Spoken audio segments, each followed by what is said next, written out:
हुआ यूं कि दिल्ली के जयपुर गोल्डन अस्पताल के पास की सड़क पर एक असामान्य घटना घटी। वहां से गुजर रहे लोग अचानक चीख पुकार की आवाज सुनने लगे। सड़क के बीचों बीच एक युवक खड़ा था, हाथ में बैग लिए हुए। तभी अचानक 4 युवक मोटरसाइकिल से उतरे और पलक झपकते ही उसके ऊपर झपट पड़े। चाकू की नोक पर उन्होंने बैग छीना और देखते ही देखते हवा में गायब हो गए। किसी को कुछ समझ में नहीं आया, लेकिन ये लूट थी 8 लाख रुपए की। किस्सा खाकी का में आज बात उस ऑपरेशन की जिसका कोई गवाह नहीं था। बस हाथ में थी एक धुंधली सी सीसीटीवी फुटेज और पीड़ित का बयान। इसके बाद शुरू हुआ ऑपरेशन रिकवरी। थाना दक्षिण रोहिणी क्षेत्र में हुई लूट की घटना की एफआईआर दर्ज करवाई गई और आरोपियों को पकड़ने का काम क्राइम ब्रांच नॉर्दर्न रेंज 1 की टीम को सौंपा गया। डीसीपी पंकज कुमार के निर्देशन में टीम का गठन किया गया, जिसमें इंस्पेक्टर पुखराज सिंह, सब inspector Niranjan, sub inspector Khushboo, ASI Pradeep, Pawan, head constable Narendra, Parveen, Sachin, Pawan, Harjeet, Vikrant और मुकेश शामिल थे। जांच ACP Ashok Sharma northern range 1 की देखरेख में शुरू हुई।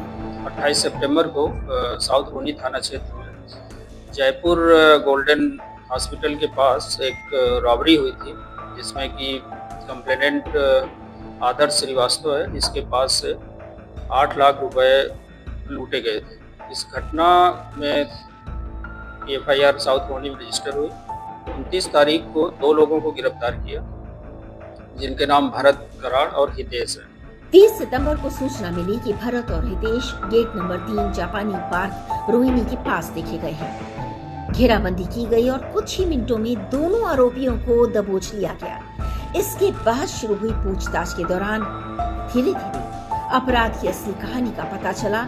एक ऐसी कहानी जिसके पीछे था एक दिमाग, एक प्लान और एक मास्टरमाइंड। एक हाउसकीपिंग सुपरवाइजर था जिसने इस पूरी डकैती की साजिश रची थी। नाम था अश्विनी।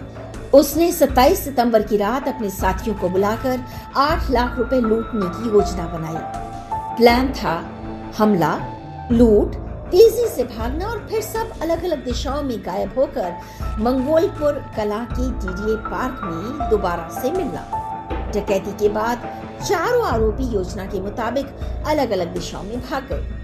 अश्विनी और गौतम उत्तराखंड की तरफ निकल गए, लेकिन अब पुलिस का शिकंजा उनके पीछे था। तो हुआ यूं कि सर्विलेंस, मोबाइल ट्रैकिंग और मानव खुफिया इनपुट के आधार पर 3 अक्टूबर को कब्रिस्तान मुकरबा चौक के पास से पुलिस ने अश्विनी उर्फ आशु और गौतम उर्फ भूरा को गिरफ्तार कर लिया। उनके कब्जे से 6,22,000 रुपए नकद, लूट में इस्तेमाल बैग और वही चाकू बरामद कर लिया गया जिसने एक निर्दोष व्यक्ति के सीने में खौफ पैदा किया था। इस प्रकार की घटनाओं को देखते हुए दिल्ली पुलिस आपको यही सलाह देगी कि जब भी बड़ी राशि का भुगतान करें तो डिजिटल मोड ही अपनाएं, जैसे कि यूपीआई, बैंक ट्रांसफर आदि।